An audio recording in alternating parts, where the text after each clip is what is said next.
Hey les amis!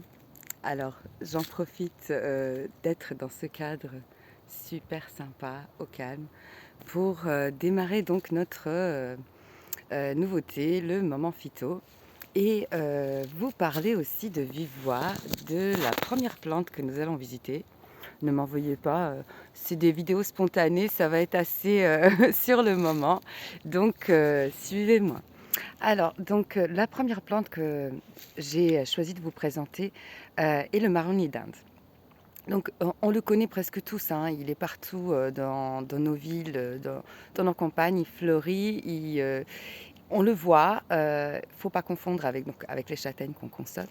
Mais, le marronnier d'Inde donc, est là pour nous, heu, pour plusieurs, possibilités, on va dire. Je vous raconte mon histoire personnelle avec le marronnier. Ça va être ça en fait. Alors à l'écrit, je vous ferai vraiment le truc, précis, et à l'oral, je vous présenterai ma petite histoire avec cette plante. Donc le marronnier d'Inde, j'ai fait connaissance avec il y a, on va dire, une quinzaine d'années. Car, petit détail perso, le retour, veineux de mes jambes et de mon bassin, se congestionne souvent et a besoin d'un coup de pouce. Donc, ça en naturopathie, on lit à un foie un petit peu lent, un petit peu congestionné. Donc ça, c'est quelque chose, où je travaille de longue haleine depuis très longues années, soutenir mon foie et alléger la circulation.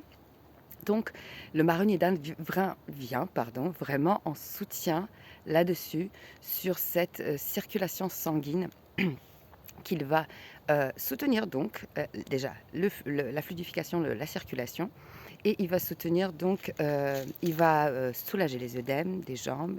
Il va vraiment, il est super pour les femmes, pour les hommes aussi, mais pour les femmes surtout par rapport à la congestion, du petit bassin. On est beaucoup assis, on ne bouge pas assez, on ne mange pas forcément correctement, et donc c'est vrai que toute cette zone peut être vraiment congestionnée.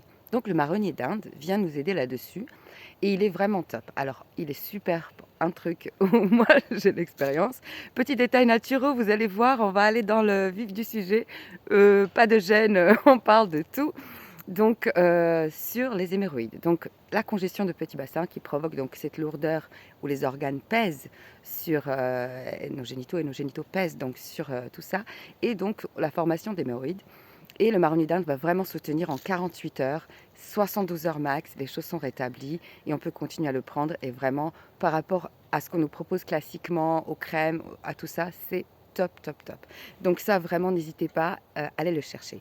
Et donc, pour vous dire, comment? Marronnier d'Inde, on ne va pas s'amuser à cueillir des feuilles, à faire des concoctions nous-mêmes, à mijoter tout ça, parce qu'il a vraiment certains ingrédients qui sont potentiellement toxiques. Donc on ne va pas s'amuser à faire ça. Ma façon de le prendre préférée, c'est en gémothérapie. Je vous ai mis par écrit aussi. Donc la gémothérapie, c'est la macération des bourgeons de la plante. Donc l'essence de vie, tout est dans le bourgeon, vraiment toutes les infos moléculaires, cellulaires sont là. Donc ça, on va l'utiliser dans des macérats ou avec un tout petit peu d'alcool pour conserver, ou des macérats un petit peu plus huileux. Mais vous pouvez trouver donc gémothérapie.